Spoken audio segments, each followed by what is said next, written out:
순전한 믿음 8번째 시간. 모든 시작은 십자가에서 죽은 옛자로부터 시작된다. 모든 시작은 십자가에서 죽은 옛자로부터 시작된다. 우리 창세기 1장 2절 3절 오늘 본문 말씀입니다. 우리 함께 봉독하도록 하겠습니다.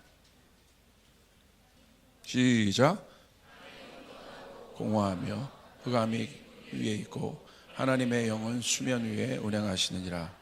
하나님이 이르시되 빛이 있으라 하시니 빛이 있었고. 아멘.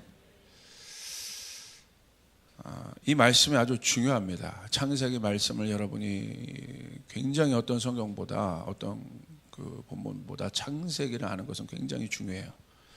왜냐하면 시작이기 때문에. 어떤 일이든지 시작이 중요하지 않습니까? 하나님의 창조 역사를 다루는 것이 창세기죠. 그런데 사실은 이 창조라는 것은 무엇입니까? 새로운 일들이 일어난다는 거예요. 새 것이 일어난다는 거. 이걸 창조라고 해요. 그러니까 창조된 것 자체는 완전히 새롭게 되었다는 거예요. 그래서 엄밀히 말하면 하나님이 창조주신데, 엄밀히 말하면 하나님에게 창조가 있겠습니까? 하나님에게는 창조가 없어요. 굳이 그렇게 말하자면 하나님에게 있어서는 모든 것이 재창조인 거예요. 그러니까 우리에게 이 창조를 가르쳐 주신 것은 뭐냐면 전적으로 우리를 위한 거예요. 우리를 위한. 우리에게 알려주시려고. 하나님에게 새로운 것은 없습니다. 하나님이 새로움의 본질이시기 때문에, 하나님이 새로움의 자체시기 때문에 하나님에게 새로운 것은 없어요. 그분의 본질 자체가 날마다 새로우신 거예요. 할렐루야. 그런데 여러분 오늘 본문의 말씀을 보시면 2절에 하나님께서 천지를 창조하시니라 딱 1절에 돼 있죠. 2절에 보면 이 구절이 바로 나와요. 땅이 혼돈하고 공허하며 흑암 깊음 위에 있고 하나님의 영은 수면 위에 운행하신다. 그리고 나서 3절에 하나님이 이르시되 빛이 있으라 하니 빛이 있었다고 돼 있어요. 너무 대비되는 말씀이잖아요. 2절은 보세요. 땅이 혼돈하고 공허하며 흑암이 깊음 위에 있다. 혼돈의 상황이 여러분 창조의 상황은 아니죠. 그리고 공허의 상황, 그리고 흑암의 상황이 우리가 생각하는 창조의 상황은 아니죠. 불완전한 상태란 말입니다. 그런데 이 창조의 시작이 어디로부터 시작됐어요? 이 불완전함으로부터 시작됐다는 거예요. 어떻게 보면 혼돈과 공허, 흑암 이런 상황은 지금 오늘 우리 이 시대에 좀 생각해 보면 어디겠습니까? 지금 튀르키예 같은 상황이 이런 상황 아니겠어요? 재난이 있는 곳, 완전히 모든 것이 무너진 곳, 그곳이 바로 이 혼돈의 상황이고 공허의 상황이고 흑암의 상황 아니겠습니까? 근데 오늘 보면 이러한 배경 속에서 하나님의 창조가 어떻게 시작되냐면 3절에 갑자기 하나님께서 뭐라고 말씀하시냐면 빛이 있으라라고 말씀하시는 거예요. 무엇인가가 이렇게 빌드업되고 준비되어서 그런 것이 아니라 갑자기 하나님의 창조가 시작된다는 거예요. 여러분 이게 이 창조에 있어서 아주 중요한 원리입니다. 혼돈과 공허와 흑암이 있기 때문에 우리는 창조를 이해할 수 있는 거예요. 할렐루야. 이 의미를 잘 생각하셔야 돼요. 혼돈과 공허와 흑암이 있기 때문에 창조가 빛나게 되는 거예요. 그 전에도 뭐 비슷한 상황이었는데 갑자기 우리가 생각하는 이 창조가 이루어졌다? 그럼 새로운 게 아닌 거죠. 이건 완전히 대비되는 상황이란 말입니다. 그래서 여러분 우리의 삶 가운데도 하나님께서 완전히 대비되는 상황들을 일으키실 때가 있어요. 우리가 어두움에 있는 사람들 가운데 가장 소중한 것이 무엇이겠습니까? 빛이 소중한 것이죠. 그러니까 어둠에 있는 사람에게 제일 소중한 건 빛이 소중하다는 것을 알게 돼요. 배고픈 사람에게 제일 소중한 건 뭐예요? 배부름에 대한 것이에요. 그러니까 우리가 역설적으로 성경 이 진리는 굉장히 역설적인 건데 역설적으로 우리가 처한 환경들을 보며 하나님께서 어떻게 보면 우리 가운데 앞으로 이루실 일에 대해서 우리가 짐작할 수 있는 거예요. 잘 생각해 보셔야 돼요. 완전히 무너진 사람이 있습니까? 오히려 이 환경을 통해서 우리는 앞으로 우리 가운데 하나님께서 행하실 일들을 미루어 짐작할 수 있다는 거예요. 하나님 반드시 세우실 것입니다. 할렐루야. 이거 믿습니까? 광야라는 상황 가운데 제일 여러분 광야에 있는 이스라엘 민족이 광야라는 상황에 있었잖아요. 이런 이 광야라는 상황 가운데 가장 대비되어 보이는 땅이 어떤 땅입니까? 젖과 꿀이 흐르는 약속의 땅인 것이죠. 그러니까 튀르키예 같은 데 가보면요 땅이 너무 좋아요. 그래서 뭘 심어도 그냥 막 나는 거예요. 광야는 여러분 땅이 나쁩니다. 죽은 땅이에요. 아무것도 나는 것이 없어. 그러니까 여러분 광야에 있는 이스라엘 백성들 앞에 어떤 것이 있습니까? 또 광야가 있습니까? 그러지 않죠. 완전히 대비되는 일들이 일어나게 되는 것이죠. 여러분은 지금 어떤 상황입니까? 혹시 만약에 여러분의 상황이 지금 혼돈과 흑암과 여러분 공허 가운데 있다면 믿는 성도들, 믿지 않는 성도들은 이 상황이 지금 해석이 안 되는 겁니다. 어려운 거예요. 그러나 믿는 성도들, 하나님을 아는 우리들에게는 우리 가운데 예상치 못하게 다가오는 고난과 이런 재난과 어려움, 갑자기 일어나는 예상치 못한 이런 일들 속에서 우리는 몹시 우리도 당황할 수 있어요. 어려워할 수 있어요. 그러나 여러분 제가 미리 오늘 결론을 얘기하면 그 속에서 하나님의 영이 수면 위에 운행하고 계셨다는 거예요. 할렐루야. 혼돈 속에서 하나님의 영이 수면 위에 운행하고 계십니다. 그러니까 믿지 않는 사람과 믿는 사람들과의 차이는 뭐냐? 똑같이 고난이 오는데 믿지 않는 사람들은 하나님의 영이 수면 위에 운행하신다는 사실을 몰라요. 그래서 절망하는 겁니다. 그래서 우울증에 빠지는 거예요. 그래서 극단적 선택까지 가게 되는 거예요. 왜? 다 무너졌잖아요. 혼돈이 얼마나 어려운 상황입니까? 여러분 이런 재난 다음에 항상 우리가 뭘 보죠? 이건 여러분 구조 전문가들이 얘기하지 않습니까? 분명히 이런 재난 다음에 뭐가 온다? 혼돈의 상황이 온다는 거예요. 무정부 상태로 들어가는 거예요. 굉장히 어려워지는 겁니다. 거기에 막 약탈이 막 이제 일어나기 시작하고. 그렇죠. 그러니까 이제 정부군이 막 투입돼서 질서를 잡기 시작하죠. 그러니까 여러분 혼돈의 상황이 얼마나 힘든 겁니까? 지금 이 세상이 혼돈스럽지 않아요? 질서가 없다는 거예요. 뭐가 뭔지 여기가 뭔지 이게 어디 교회 가도 어느 곳에 가도 질서란 것을 찾아볼 수가 없습니다. 다 이런 것들이 무너져 있어요. 남자는 남자끼리 뭐 그런 동성애를 해도 이제 뭐라고 하지도 않고 아이들을 막 그런 것을 가르쳐도 미국 같은 데 가보면 이미 굉장히 심각하게 모든 여러분 교과서 안에도 그런 거 다 들어가 있는데 무질서하죠. 그래서 부모님들이 고민하는 거예요. 우리 아이들 어떻게 키울까? 그래서 미국에서도 지금 대안학교들 찾느라고 난립니다. 엄청난 거예요. 이게 막 현실로 다가온 것이죠. 그리고 여러분 공허함을 생각해 보세요. 요즘에 여러분 공허한 사람이 얼마나 많습니까? 마음이 무너진 사람들이 얼마나 많습니까? 이게 허한 거예요. 허한 거. 항상 두렵고 힘들고 우울하고 그리고 흑암, 앞이 안 보인다는 거예요. 깜깜한 겁니다. 그런데 이런 상황 우리도 동일하게 이 동시에 시대에 살며 예수를 믿는 사람과 믿지 않는 사람 우리 똑같아요. 겉모양은 똑같습니다. 그러나 그런 고난들이 다가올 때 그들은 절망하여 넘어지고 설 수 없는 지경까지 가게 되는 여러분 그런 단계까지 갈 수 있지만 믿는 우리들은 이 속에서 하나님의 영이 우리 가운데 운행하고 계신다는 사실을 믿으셔야 한다는 거예요. 할렐루야.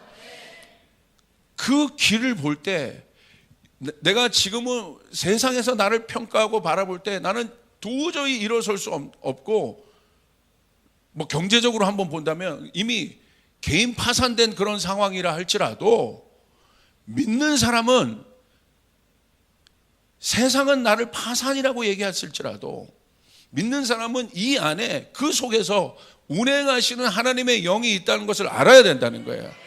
할렐루야. 그때 하나님의 시작은 이루어진다는 거예요. 거기서 하나님께서 창조하셨다는 거예요. 새 일을 행하시는 거예요. 이게 바로 하나님이 하시는 일이에요.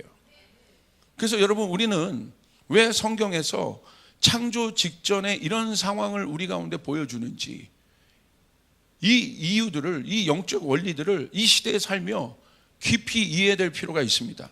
이게 바로 세일의 법칙인데, 여러분 한번 보십시오. 이 일들을 한번 적용해 봅시다. 여러분 한번 보세요. 노아를 우리 한번 생각해 볼까요? 노아의 때는 여러분 절망의 때입니다. 혼돈, 공허, 흑암이 가득한 세상이었어요. 근데 하나님은 오히려 이때 노아를 통해 세일을 행하기를 원하세요. 근데 이 세일이 무엇으로부터 시작되냐는 거예요. 여기 굉장히 우리가 깊이 성도들이 하나님을 알고 이해하는 성도들이 여러분 깊이 이 두 단어를 이해해야 되는데, 하나는 뭐냐면 심판이에요. 하나님의 세일이 무엇으로부터 출발됐냐는 거예요. 심판을 통해 출발했다는 거예요. 성도들이 생각할 때 이 심판은 무서운 것입니다. 심판은 뭐예요? 이제 결론을 지어버리는 거예요. 언도된 거예요. 끝났다는 거예요. 뭐가 끝났다는 거예요? 야, 도저히 너는 안 되겠다. 이제 이 모양으로는 안 되겠다. 이 방법으로는 안 되겠다. 사회에서도 마찬가지 아닙니까? 심판이 내려진 사람은 어떻게 해요? 격리를 시켜버려요. 네 예전 방법이 완전 잘못됐다는 거야. 네가 그 방법으로 사회에서 살아가면 너는 사회의 악이 되니까, 사회에 쓸모없는 존재가 되니까 법으로 어떻게 합니까? 심판을 때려버립니다. 격리를 해버려요. 그것이 여러분 중범죄일수록 심판의 기간이 늘어나죠. 그리고 무기징역까지 있고, 이런 게 심판이에요. 완전히 끝내버리는 거예요. 단절시켜버리는 거예요. 네가 그 마음을 갖고 있어. 그 죄, 그러니까 쉽게 말하면 그 사람이 과거에 했던 그 영향력을 갖고 다시 나온다면 이 사람은 다시 또 들어가게 되는 거예요. 그래서 심판을 내리는 거예요. 마찬가지입니다. 노아의 때도 하나님이 결정하셨어요. 어떤 결정을 하셨습니까? 심판하려고 결정하신 거예요. 사람들이 생각하는 모든 것이 악한 겁니다. 더 이상 하나님 볼 수가 없는 거예요. 더 이상 이 땅에 하나님의 일들이 일어나지 않아요. 땅이 완전 타락했어요. 그러니까 하나님이 내리신 결론은 뭐예요? 끊어버리는 거예요. 그런데 하나님은 끊음으로 끝나는 것이 아니라 어떻게 하십니까? 그 심판을 통해서 새 하늘과 새 땅을 노아에게 주셨다는 거예요. 세일을 행하셨다는 거예요. 이걸 잘 알아야 돼요. 이따 결론으로 여러분에게 말씀드리겠지만, 여러분의 삶 가운데 진짜 새 일들이 일어나길 원한다면, 여러분 가운데 하나님의 능력이 여러분 가운데 나타나길 원한다면, 여러분의 옛자가 완전히 심판받아야 되는 거예요. 단죄돼야 되는 거예요. 끝나야 되는 거예요. 옛 영향력이 나한테 오면 안 되는 것이에요. 그 영향력이 있는 한 우리 가운데 새 일이 일어날 수 없습니다. 새로운 일들이 일어날 수 없는 것이에요. 믿습니까? 이거예요. 이게 법칙이에요. 그래서 여러분 보십시오. 베드로후서 3장 5절부터 7절 우리 한번 같이 한번 읽겠습니다. 시작. 이는 하늘이 옛적부터 있는 것과 땅이 물에서 나와 물로 성립된 것도 하나님의 말씀으로 된 것을 그들이 일부러 잊으려 함이로다. 이로 말미암아 그때 세상은 물이 넘침으로 멸망하였을 때 이제 하늘과 땅은 그 동일한 말씀으로 불사르기 위하여 보호하신 바 되어 경건하지 아니한 사람들의 심판과 멸망의 날까지 보존하여 두신 것이니라. 베드로후서 잘 보십시오. 다가올 불심판에 대해서 얘기하고 있습니다. 첫 번째 물심판에 대해서 얘기합니다. 5절에 왜 이렇게 된 것입니까? 그들이 일부러 하나님을 잊으려 하기 때문에. 여기 하나님의 어떤 역사도 있을 수 없는 거예요. 그러니까 하나님이 계시는 걸 아는데 일부러 잊겠다는 거야. 여기 어떻게 하나님의 역사가 이런 사람들에게 어떻게 뭐가 더 진행되겠습니까? 그러니까 어쩔 수 없는 상황입니다. 그래서 6절에 보시면 이로 말미암아 그때 세상이 물이 넘침으로 뭐라고 되어 있습니까? 멸망하였다. 이 멸망은 뭐예요? 심판당했다. 7절에 그와 같이 하늘과 땅은 그 동일한 말씀으로 불사르기 위하여 보호하신 바 되어 경건하지 아니한 사람들의 심판과 멸망의 날까지 보존하여 두신 것이라. 아직은 심판이 오지 않았습니다. 그런데 마지막에 반드시 이 경건하지 아니한 하나님께서 기회를 주심에도 불구하고 이 영적 원리를 깨닫지 못하고 그 하나님 두기를 거절한 사람들이 아직 유예되었는데, 그런데 분명한 사실은 하나님의 불심판이 온다는 거예요. 제 말이 아닙니다. 물심판이 그런 심판이 있었던 것처럼 다시 불심판이 올 것이라는 거예요. 믿으시면 아멘 합시다. 베드로후서 3장 12절 14절을 보십시오. 그러므로 우리가 어떻게 해야 되느냐? 12절부터 14절 같이 읽읍시다. 시작. 하나님의 날이 임하기를 바라보고 간절히 사모하라. 그날에 하늘이 불에 타서 풀어지고 물질이 뜨거운 불에 녹아지려니와 우리는 그의 약속대로 의가 있는 곳인 새 하늘과 새 땅을 바라보도다. 자, 여기 심판의 원리가 있습니다. 하나님이 심판하시지만 다시 불심판을 하실 겁니다. 여러분, 그 심판이 이르기 전까지, 그게 주님이 재림하실 때예요. 이르기까지 우리는 유예된 것입니다. 그럼 우리는 주님 앞에 다시 돌아가야 되는 거예요. 다시 경건하게 돌아가야 되는 거예요. 흠도 점도 없는 삶을 살도록 노력해야 되는 것입니다. 경건의 모양이 우리 가운데 있는 것이 아니라 경건의 능력이 회복되는 삶을 살아야 되는 것입니다. 할렐루야. 여러분 믿습니까? 그런데 그 후에 끝나는 것이 아니라, 심판으로 끝나는 것이 아니라 준비된 성도들에게는 뭐가 있습니까? 새 하늘과 새 땅이 있다. 완전한 다시 한번 창조가 있게 되는 거예요.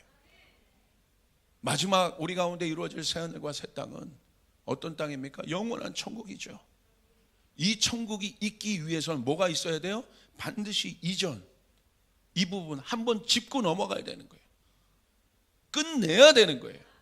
우리의 삶도 마찬가지예요. 우리의 신앙도. 여러분, 정말 여러분의 삶 가운데 부흥이 일어나길 바랍니까? 여러분, 아멘이 이거보다 3배는 커져야 됩니다. 부흥이 일어나길 바랍니까? 부흥이 일어나시길 바랍니까? 정말 여러분 안에 생명력이 있는 신앙을 갖길 원하십니까? 그럼 이제 끝내야 되는 거예요. 그래야 시작이 일어나는 거예요. 적당히 버무려서는 아무것도 아닌 거예요. 가장 불쌍한 사람이요. 우리는 그렇게 살면 세상과 다른 게 없어요. 모양만 그리스도인들인 거야.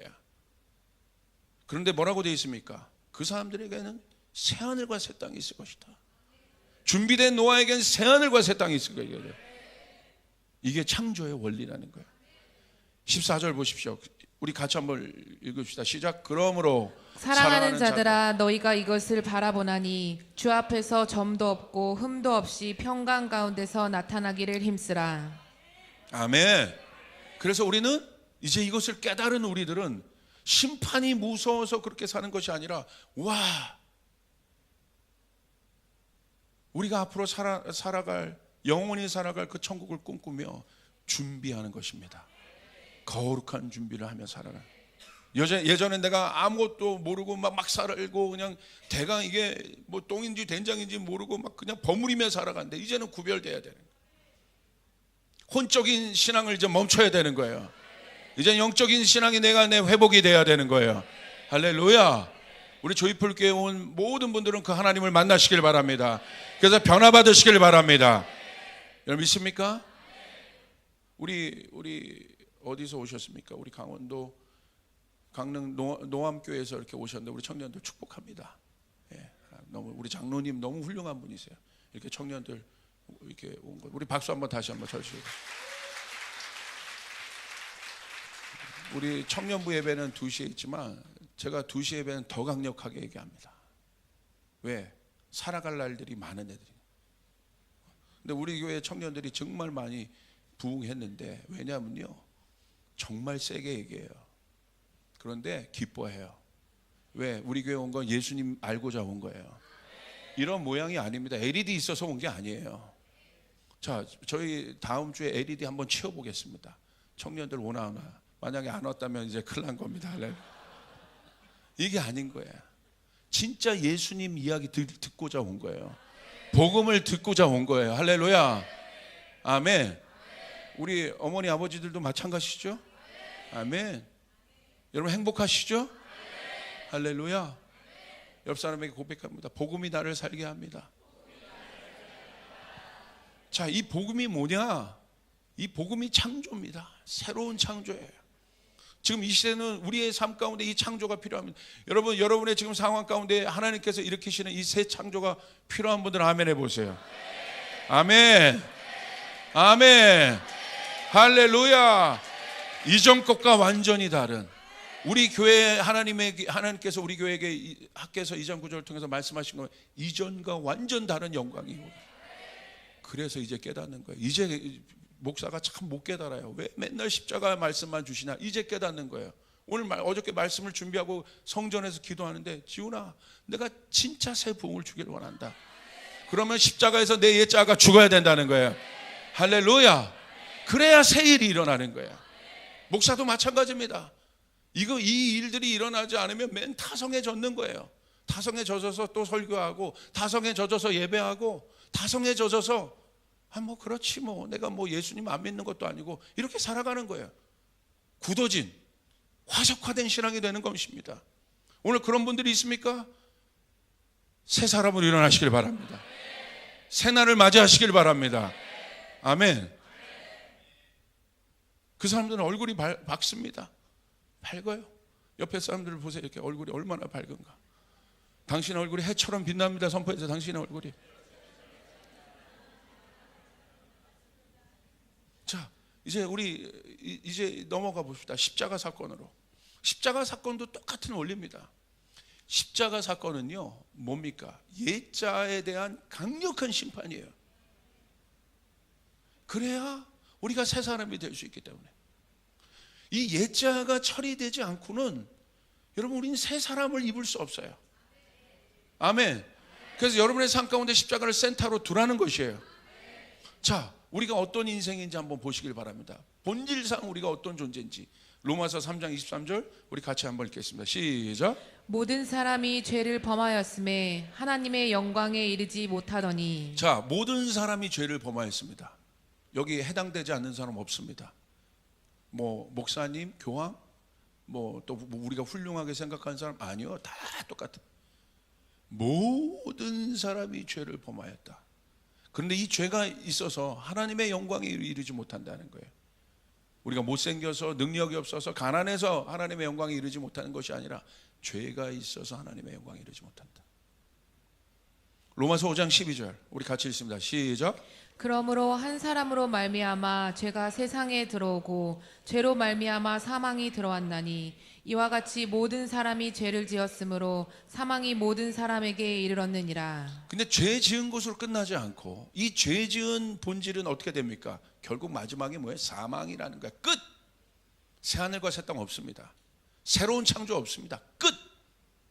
그냥 끝으로 끝나는 거예요. 이게 하나님을 모르는 사람들이에요. 하나님을 모르는 사람들에게 언도된 심판입니다. 사실은 무서운 거예요. 와, 그러니까 여러분 부러워할 필요가 없어요. 나는 이런 데 사는데 저 사람은 저런 데 사고, 난 이런 차 타는데 저 사람은 저런 데 타. 내 아이는 이런 학교 갔는데 나보다 못한 저 영희 엄마 아이는 뭐 나보다 더 좋은 데 가는 것 같고, 애들이 더 아직도 그런 거 갖고 비교하여 정체가 여러분 절망하고 여러분 참소함 당한 사람은요, 이 사람 그리스도는 아니에요.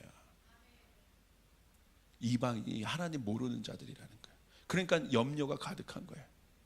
무엇을 먹을까, 무엇을 마실까, 이건 다 이방인이 하는 염려다. 굉장히 본질적인 얘기죠. 그래서 하나님을 아는 사람이라면 그 염려하지 말라는 거예요. 할렐루야.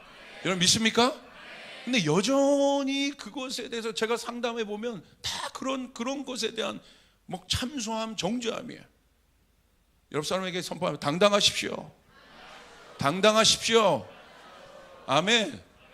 우리 여자 집사님들, 여러분 남편 집사님이 하나님 알고 조금 덜 뜨거운 것 같으나 여기 앉아 있는 것만으로도 여러분 자랑해야 돼요. 할렐루야. 아멘. 그래도 목사님 조금만 더 막 방언도 하고 괜찮아요. 아멘. 여러분의 자녀가 여러분 여기 앉아서 졸더라도 여기 앉아 있는 것으로 은혜가 있다는 사실을 믿으시길 바랍니다. 아멘. 이게 중요한 거예요. 사망이 들어왔다. 로마서 5장 그 다음에 6장 23절 보십시오. 이게 결론입니다. 시작. 죄의 삭은 사망이요 하나님의 은사는 그리스도 예수 우리 주 안에 있는 영생이니라. 놀라운 사실이에요. 그렇기 때문에 이런 인생은 혼동, 공허, 흑암으로 가득합니다. 예수님을 만나지 못했던 사람들의 인생들을 보십시오. 가늠한 여인 보십시오. 흑암, 공허, 혼돈으로 가득해. 삭개오 보십시오. 돈은 많은데 그 안이 공허한 거예요.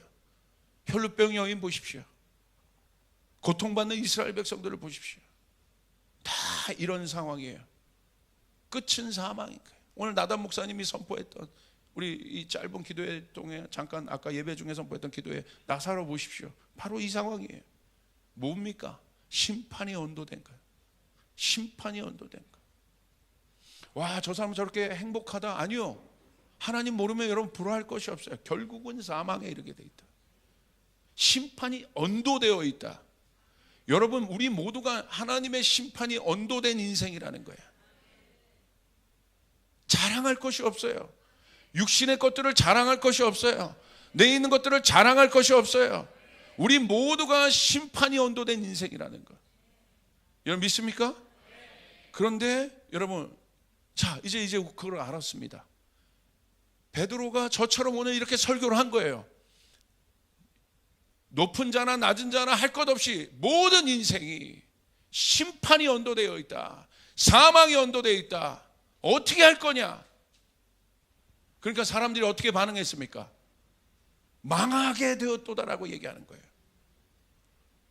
이게 정상인 거예요. 그러면서 그들이 뭐라고 묻습니까? 베드로의 설교를 통해 사도행전 2장 37절 우리 한번 같이 읽어봅시다. 시작. 그들이 이 말을 듣고 마음에 찔려 베드로와 다른 사도들에게 물어 이르되 형제들아 우리가 어찌할꼬 하거늘. 이게 정상인 겁니다. 마음에 찔렸어요.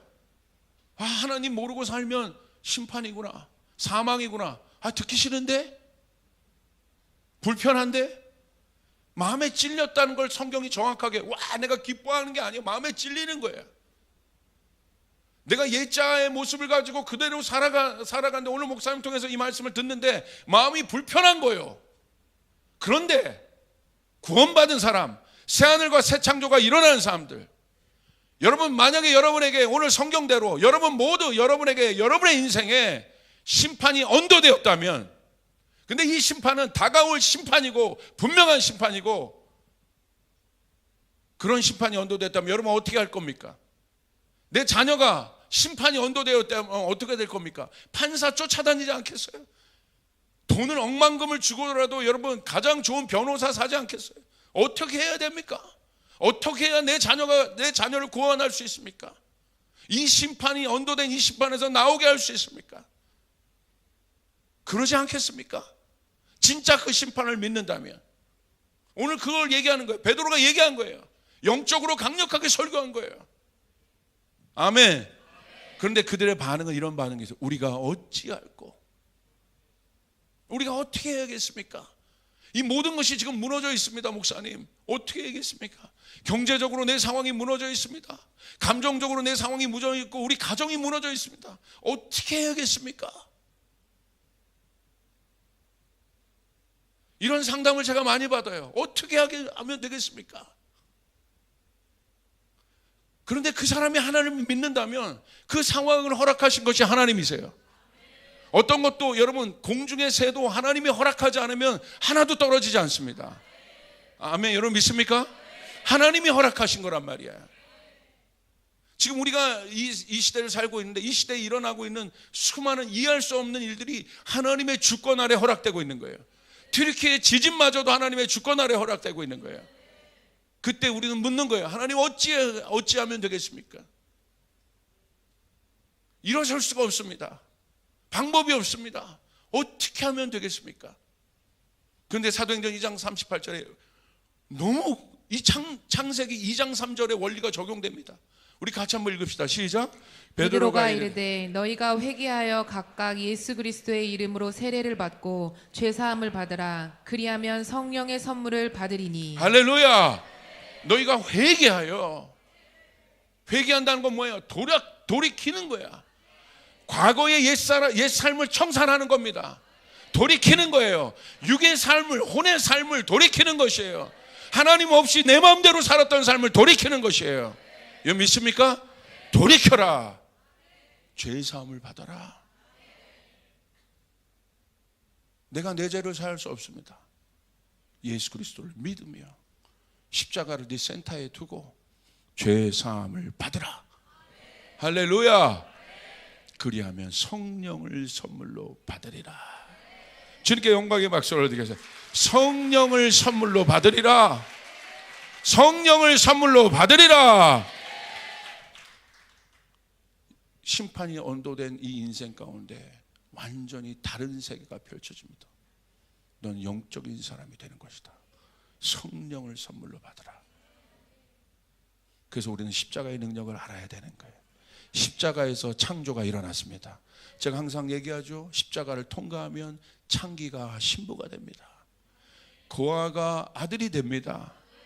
아멘. 여러분 믿습니까? 이게 십자가의 능력인 거예요. 죽은 자가 살아난 자가 됩니다. 이게 십자가의 능력인 거예요. 혼돈 중에 우리가 가져야 될 믿음이 바로 그것입니다. 흑암, 절망, 어려움, 완전히 파산 직전에 있는 사람이라 할지라도,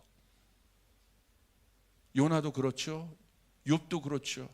갑자기 이루어진 그런 상황들, 이해할 수 없는 그런 상황들, 하나님께서 그러나 허락하신, 혹시 그럼 내가 하나님을 믿지만 내 삶 가운데 그런 일들이 일어났다면, 아니면 좀 복귀해서 그런 일들이 일어났고 여전히 그 일들이 진행되고 있다면, 여러분 그때 우리가 절망스럽고 어렵겠지만 우리는 창세기 1장 2절로 돌아가서 혼돈 속에, 흑암 속에, 공허함 속에 운행하고 계시는 성령님이 계시다는 사실을 알아야 하는, 혼자가 아니라는 사실을, 혼돈 속에 성령님이 계시고, 흑암 속에 성령님이 계시고, 공허함 속에 성령님이 계시다. 이것이 우리의 위로요. 이것이 우리의 힘입니다. 그래서 요한복음 14장 26절에 이렇게 기록되어 있어요. 우리 같이 한번 읽겠습니다. 시작. 보혜사 곧 아버지께서 내 이름으로 보내실 성령, 그가 너희에게 모든 것을 가르치고 내가 너희에게 말한 모든 것을 생각나게 하리라. 너무 놀랍죠? 보혜사 성령을 너에게 보내리라.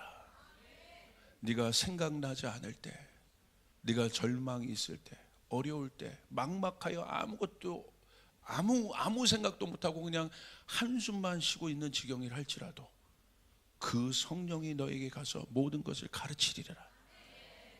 너희가 너희에게 말한 모든 것을 생각나게 하리라. 할렐루야. 그래, 하나님이 나와 함께 계시지. 하나님은 좋으신 분이시지.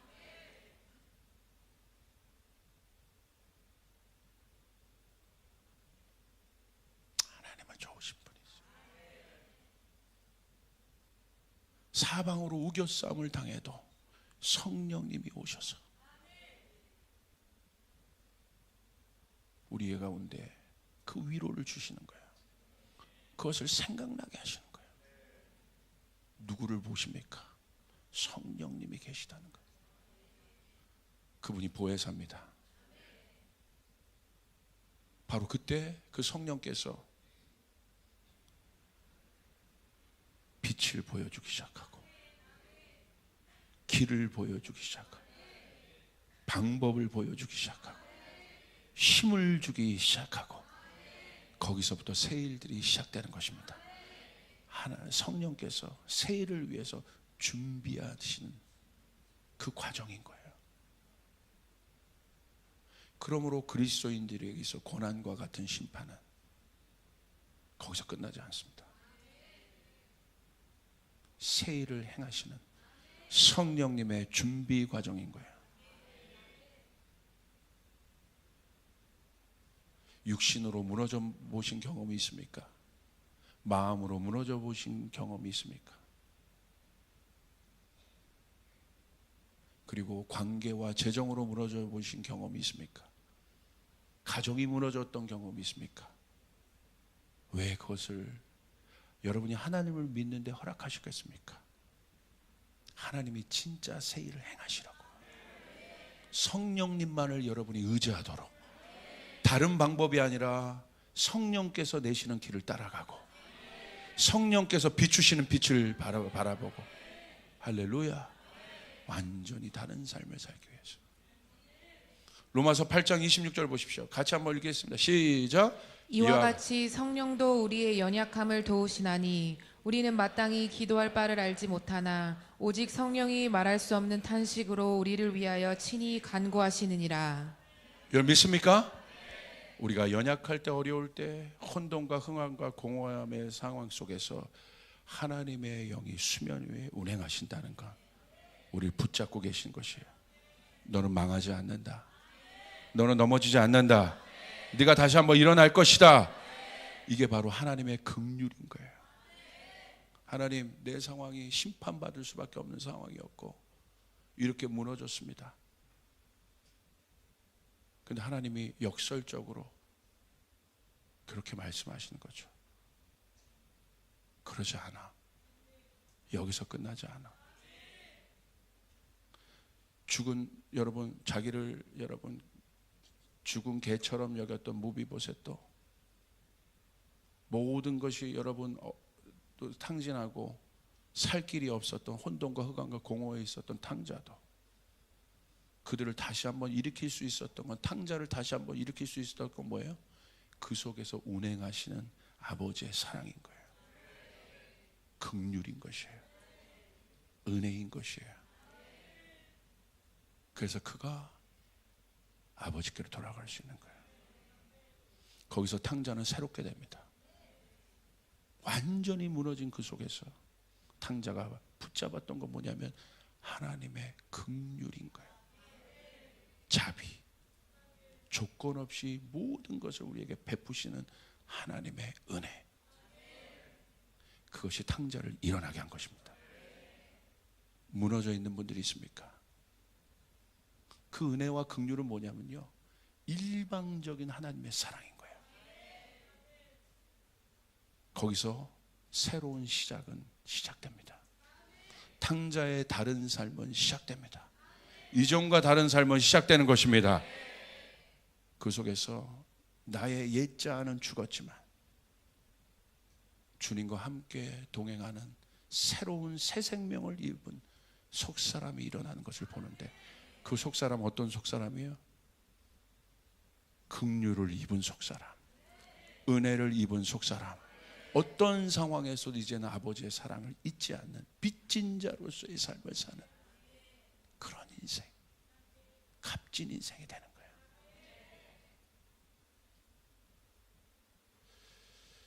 하박국서 3장 2절에 이런 말씀이 있습니다. 우리 같이 한번 읽겠습니다. 시작. 여호와여, 내가 주께 대한 소문을 듣고 놀랐나이다. 여호와여, 주는 주의 일을 이 수년 내에 부응하게 하옵소서. 이 수년 내에 나타내시옵소서. 진노 중에라도 긍휼을 잊지 마옵소서. 여러분, 하박국 선지자가 멸망당할 이스라엘 때문에 눈물을 흘립니다. 그리고 주님 앞에 이렇게 기도합니다. 여호와여, 내가 주께 대한 소문을 듣고 놀랐나이다. 여호와여, 주의 일을 이 수년 내에 부응하게 하옵소서. 부응이란 단어는 뭐냐면요, 리바이벌인데, 리바이벌의 원뜻은 다시 살아난다는 거예요. 무슨 말이에요? 하박국은 알고 있는 거예요. 정확하게 이 이후에 20년 후에 바벨론 의해서 이 유다 나라가 여러분 멸망당합니다. 알고 있는 거예요. 심판을 비껴가게 하지 않습니다. 그러나 그래서 하박국이 이렇게 얘기하는 것입니다. 심판이 있을 것인데 그 후에 부흥할 것이다. 다시 살아나게 될 것이다. 이스라엘은 다시 살아나게 될 것이다. 이 수년 내에 나타내시옵소서. 그러면서 이렇게 얘기합니다. 진노 중에라도 긍휼을 잊지 마옵소서. 알 수 없는 고통 속의 심판의 시간을 지나갈 것이지만 하나님, 이스라엘 백성이 그 속에서라도 절망하지 않고 혼돈과 흑암과 공허 위에 운행하시는 성령님이 있듯이, 하나님의 영이 있듯이 진노 중에라도 하나님이 우리를 긍휼히 여기고 계시다.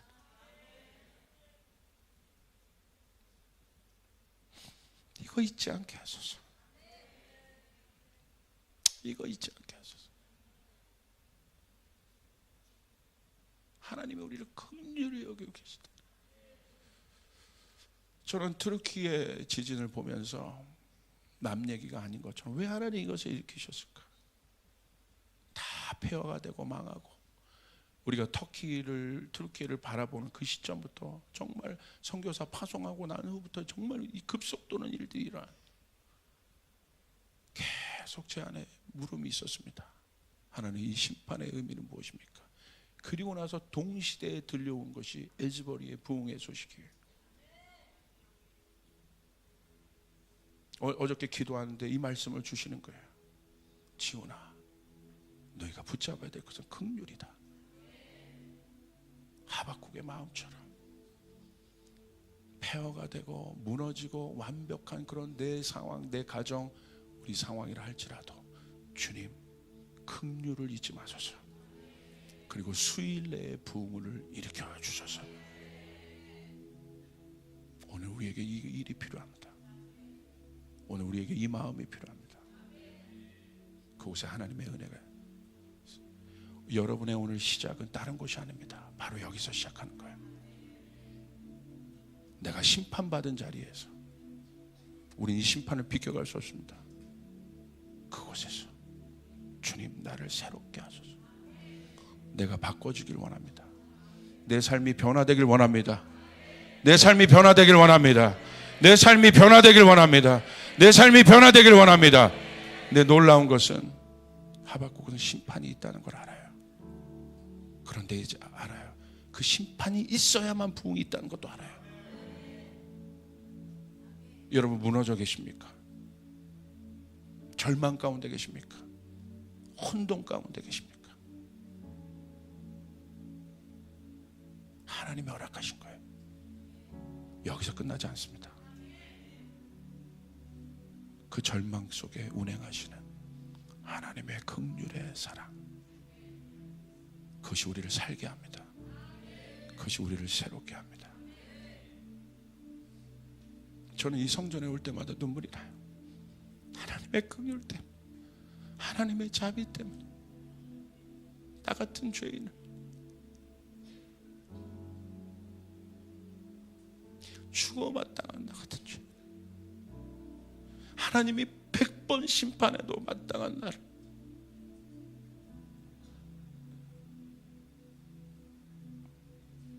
이 말씀 진노 중에도 하나님 우리를 긍휼히 여겨주신 거예요. 그곳에서 시작하는 거예요. 다른 곳에서 시작하는 것이 아니라 그 자리에서 하나님, 내가 그곳으로 돌아갑니다. 내가 그곳으로.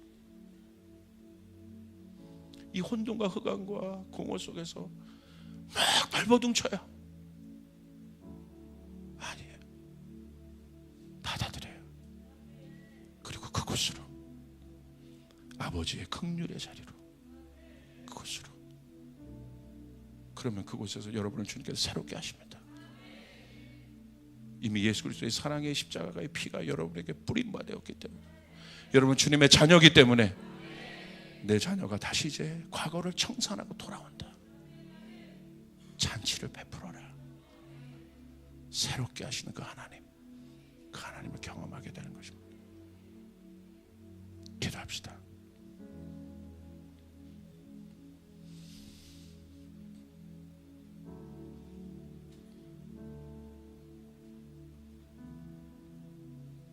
하나님, 진노 중에라도 우리를 잊지 마소서. 우리를 다시 새롭게 하시고 살리시고,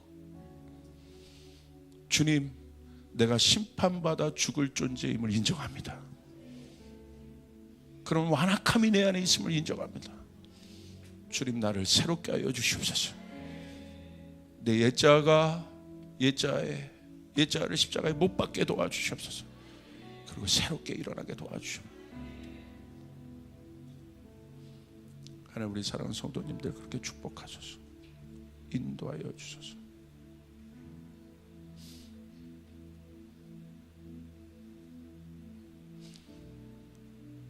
혼돈과 공허와 흑암과 절망 가운데 있는 우리 사랑하는 성도들이 있다고 한다면, 이 방송을 듣는 성도들이 있다고 한다면 살아나게 하소서.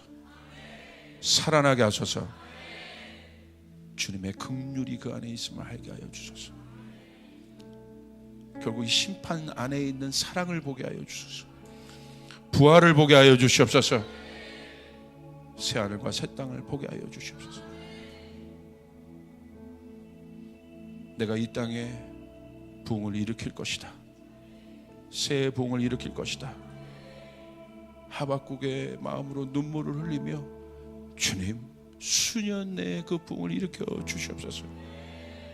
진노 중에라도 긍휼을 잊지 마소서. 오늘 이 기도가 하늘에 닿습니다.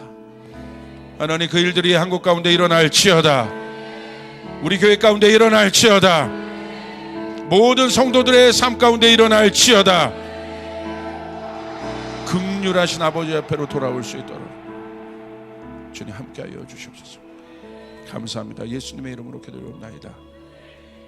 우리 주님께 영광의 박수를 드리겠습니다.